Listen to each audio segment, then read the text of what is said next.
Well, hello everyone. This is Father Michael. I'm doing a quick video about the recent podcast of Joe Rogan, where he had Dr. Jordan Peterson on his show.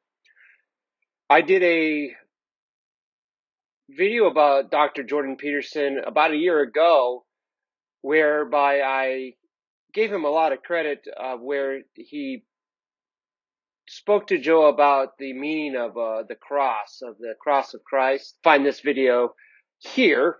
In that video, I also did clearly that Jordan Peterson is not a professing Christian. He does dabble around with Christianity. He is well known for his lectures on Genesis and more recently on Exodus. A lot of Christians, a lot of Orthodox Christians, find him as somebody that possesses a lot of wisdom when it comes to applying the scriptures into our lives. And in today's episode, I wanted to break down this quick video that was presented about the burning bush, and want to again be cautious and offer some sobriety in the takes on not only Joe Rogan, but on Jordan Peterson. So let us begin. What do you think about those scholars in Israel that believe that the burning bush was some sort of a psychedelic experience? Oh, well, I think we have no idea how psychedelic experience shaped religious presumption. Have you read Brian Yeah, Muraresku's work? absolutely. Yeah. I interviewed him. Oh, yeah. Amazing. I mean, look, that we know that the shamanic tradition, which is God only knows how many tens of thousands of years old, it might be, is it millions of years old? Maybe. Human beings have been using fire for 2 million years. It could be really, really old. And the shamanic tradition is definitely a psychedelic tradition. And one of the things Muraresku did was show quite clearly that all of Greek culture was embedded in what looks like a collective psychedelic experience. All right. So Joe asked Jordan Peterson about some historical archaeologist. I don't know. The burning bush, the incident in which the prophet Moses, the God seer, comes face to face with the pre-incarnate Christ in the figure of a bush that burned but could not be consumed. Right off the bat, Jordan Peterson is aligning himself with Joe Rogan and saying that it could be a possibility. Now, Jordan Peterson has been giving lectures for many years now on the book of Genesis, and he's been working on a new series on Exodus. So he's putting himself out there as somebody who is knowledgeable of the scriptures. Of course, he's got his own slant on it through psychotherapy, the psychologist Jung, about how these things have meaning in our lives. But in no way would a Christian, just go ahead and admit that, yes, of course, this could have been a psychedelic experience. Peterson affirms that this may be, and he goes on to further say that much of our Greek Hellenic culture was based on a psychedelic experience. This should come as no surprise from Joe Rogan, who seems to can't get through one podcast without mentioning psychedelics, ayahuasca, and seeking a spiritual state through these drug-induced forms of self-medication. So let us see what Joe Rogan and Jordan Peterson say further on this. And so, yeah, I think the evidence, like Mircea Eliade, a great religious scholar, studied shamanism, and he thought that the use of psychedelics was a degeneration of the original tradition, but I don't think that's true at all. I think that the psychedelic tradition is part and parcel of the universal religious heritage of mankind. And Jordan Peterson is now stating that the religious experience of humanity comes directly as a result of an inheritance from the shamanistic period of history, of human history. So he's saying that shaman the spirituality, is that this is the inheritance of all of humanity. And we cannot ascribe the Christian faith in particular to the shamanistic experience.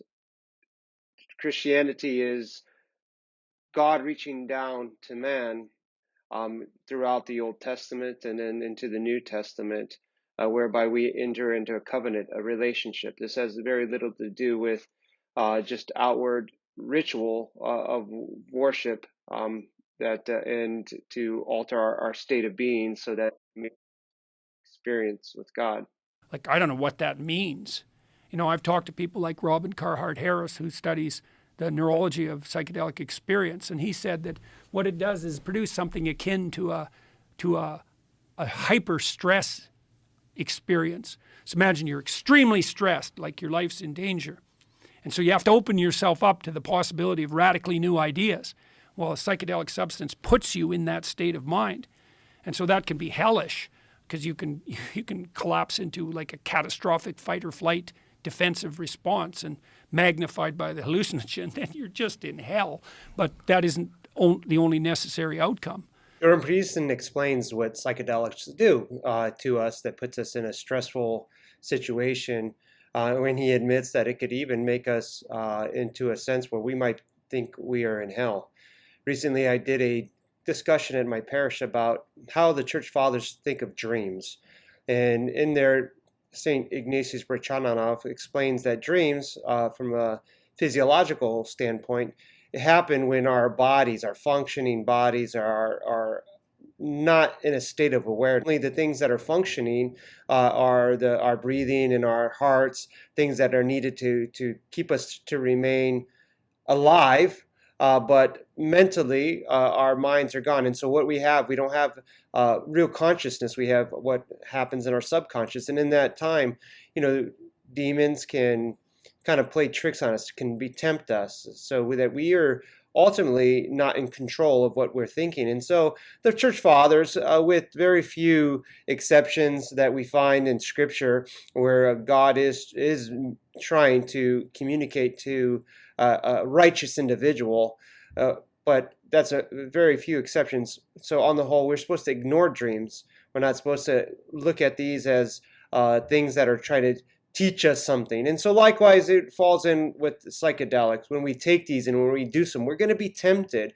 Our consciousness is not completely there. And so we're tempted, and we are not all equipped to be able to handle the images and the things that we're perceiving in that kind of unconscious state. And we can actually be entering into a realm where demons are playing tricks on us, deceiving us. And so we have to be very careful.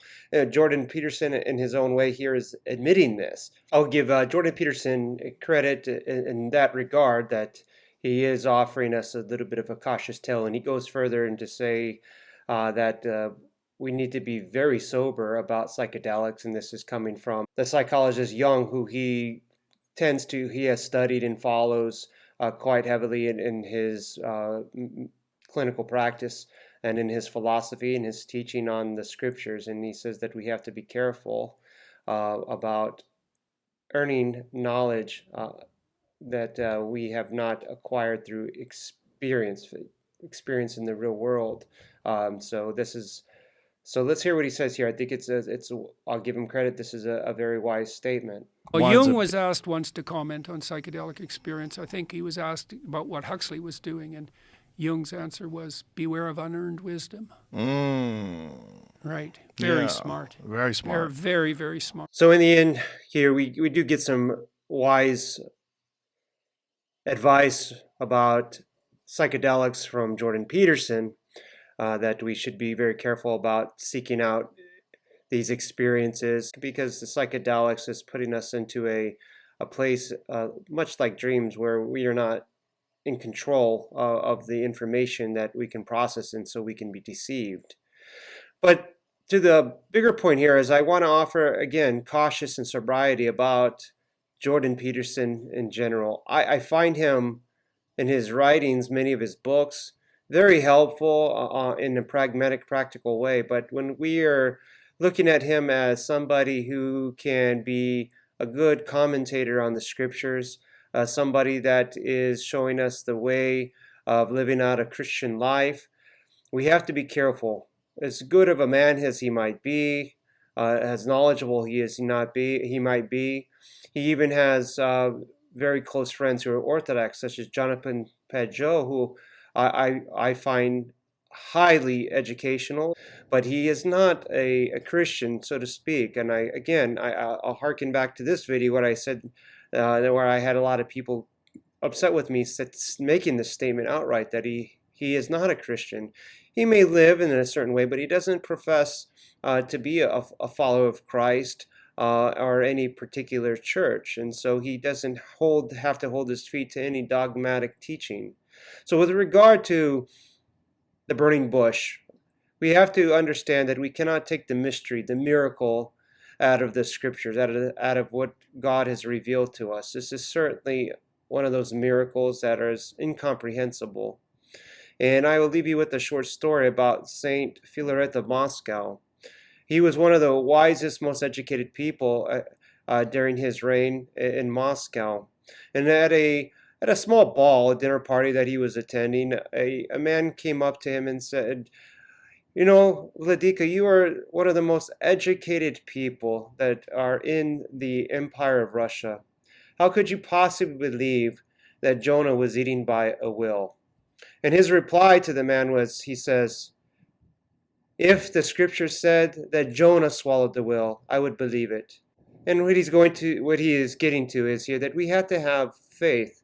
We have to have faith in things that we don't comprehend, and we don't need to go looking at ways of their possibility of how they should be understood from a worldly perspective. When God is involved, he can overcome the laws of nature whenever he wills. And this is certainly the case with the burning bush, with the prophet Moses. He was not influenced by any psychedelics to see this image. It was truly God communicating it to him for a purpose. So God bless you all. Please, if you can, I ask you to subscribe to this channel if you haven't already, if you're new here. Again, God bless you all. Thank you for watching this video.